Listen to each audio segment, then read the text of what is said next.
नमस्कार, जोहार। मेरा नाम है दशरथ प्रधान और आप देखना शुरू कर चुके हैं छोड़ा नागपुर लाइव। सुबह की 5 बजे की स्पेशल बुलेटिन में आप सभी का बहुत बहुत स्वागत है। तो चलिए जानते हैं झारखंड की 25 बड़ी खबरों को फटाफट अंदाज में। पहली खबर तो सरायकेला के आदित्यपुर से है, जहां लेबर कोड के खिलाफ इंटक का जोरदार विरोध प्रदर्शन। आदित्यपुर में शुक्रवार देर शाम इंटक जिला अध्यक्ष केपी तिवारी के नेतृत्व में नए लेबर कोड के विरोध में जोरदार प्रदर्शन किया गया। श्री पंजाब चौक पर बड़ी संख्या में जुटे इंटक कार्यकर्ताओं ने केंद्र सरकार का पुतला दहन किया और श्रम कानून में किए गए बदलावों के खिलाफ नारेबाजी की। जिला अध्यक्ष केपी तिवारी ने कहा कि केंद्र सरकार द्वारा लागू किए गए 4 नए लेबर कोड मजदूरों के हितों के प्रतिकूल हैं। उनके अनुसार इन कानूनों से मजदूरों के अधिकार कमजोर होंगे और उद्योग प्रबंधन को अनुचित लाभ मिलेगा। उन्होंने साफ कहा है कि श्रमिकों के खिलाफ किसी भी नीति को इंटक स्वीकार नहीं करेगा और आंदोलन को और तेज किया जाएगा। इंटक प्रदेश सचिव एवं कोल्हान प्रभारी राणा सिंह ने आरोप लगाया कि सरकार बड़े उद्योगपतियों के दबाव में फैसले ले रही है, जिसका असर देश भर के मजदूरों पर पड़ेगा। उन्हें श्रमिकों से एकजुट होकर अपने अधिकारों की रक्षा के लिए आगे आने की अपील की। प्रदर्शन में आदित्यपुर नगर इंटक अध्यक्ष रमेश बालमुचु, वरीय नेता दिवाकर झा, जगदीश नारायण चौबे, संजय कुमार, कमल नयन, रिजवान खान, अनामिका सरकार, किरोज सरदार, सुमित कोप सहित कई कार्यकर्ता शामिल हुए। अगली खबर तो ये, जहां सरयू राय ने सरकार की पहली वर्षगांठ पर उठाए सवाल उपलब्धियों को बताया अधूरा। जमशेदपुर पश्चिमी के विधायक सरयू राय ने राज्य सरकार की दूसरी पारी की पहली वर्षगांठ पर जारी उपलब्धियों पर सवाल खड़े किए हैं। उन्होंने कहा कि सरकार ने 10,000 युवाओं को नियुक्ति देने और सरकार आपके द्वार जैसे कार्यक्रम को बड़ी उपलब्धि के रूप में पेश किया है, लेकिन वास्तविक स्थिति इससे अलग है। उनके अनुसार पूर्व में घोषित कई योजनाएं जमीन पर लागू होने के कारण अपेक्षा का शिकार हो चुकी हैं और नई योजनाओं का भी वही हाल होने का खतरा है। राय ने आरोप लगाया कि सेवा का अधिकार अधिनियम राज्य मुख्यालय से लेकर जिलों और प्रखंडों तक प्रभावहीन हो चुका है। कार्यालयों में ना तो अधिनियम से संबंधित सूचना बोर्ड है और ना ही आवेदनों का समय पर निष्पादन हो रहा है। हजारों आवेदन लंबित पड़े हैं और लोग चक्कर लगाने को मजबूर हैं। उन्होंने ये भी कहा कि कई जिलों में सरकार द्वारा भेजी गई निधियों से बनी संरचनाएं उपयोग में न आने के कारण जर्जर हो रही हैं। जमशेदपुर के कदमा स्थित कन्वेंशन सेंटर और साक्षी की डीएम लाइब्रेरी का उदाहरण देते हुए उन्होंने कहा कि करोड़ों रुपए खर्च होने के बावजूद ये वर्षों से बंद पड़े हैं। राय के अनुसार नगर निगम और पार्षदों को 15वें वित्त आयोग से मिले फंड का भी सही उपयोग नहीं हुआ है, इस पर सरकार को जवाब मांगना चाहिए।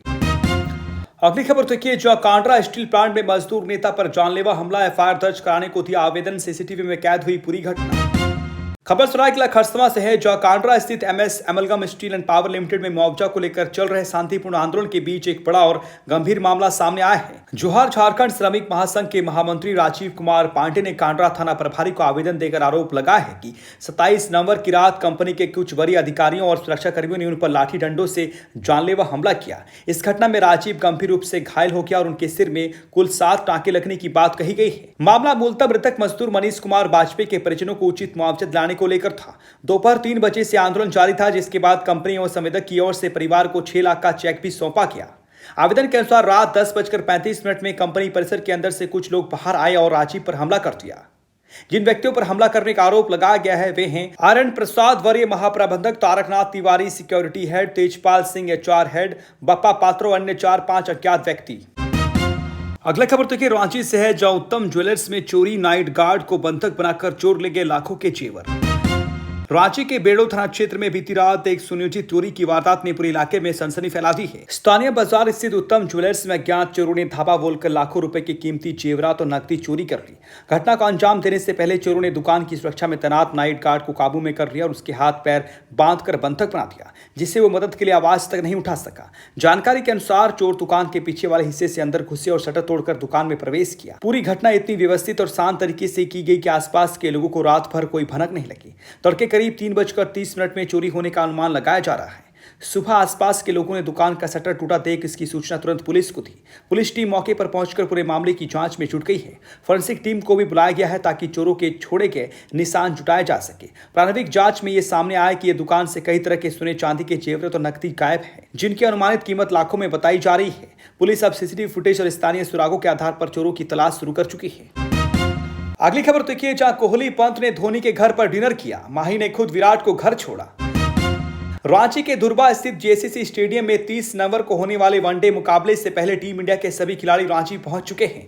गुरुवार रात करीब 8:45 में टीम के स्टार बल्लेबाज विराट कोहली और ऋषभ पंत पूर्व कप्तान महेंद्र सिंह धोनी के घर पहुंचे। दोनों खिलाड़ी अलग अलग कारों में धोनी के आवास पहुंचे।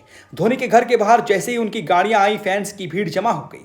कोहली और पंत लगभग 2 घंटे धोनी के घर में रुके और उनके परिवार के साथ डिनर किया। इसके बाद एमएस धोनी ने खुद गाड़ी चलाकर विराट कोहली को घर छोड़ने तक का जिम्मा लिया, जो प्रशंसकों के लिए खास खास नजारा रहा। इस बीच टीम इंडिया और दक्षिण अफ्रीका के खिलाड़ी स्टेडियम में अभ्यास में जुटे रहे।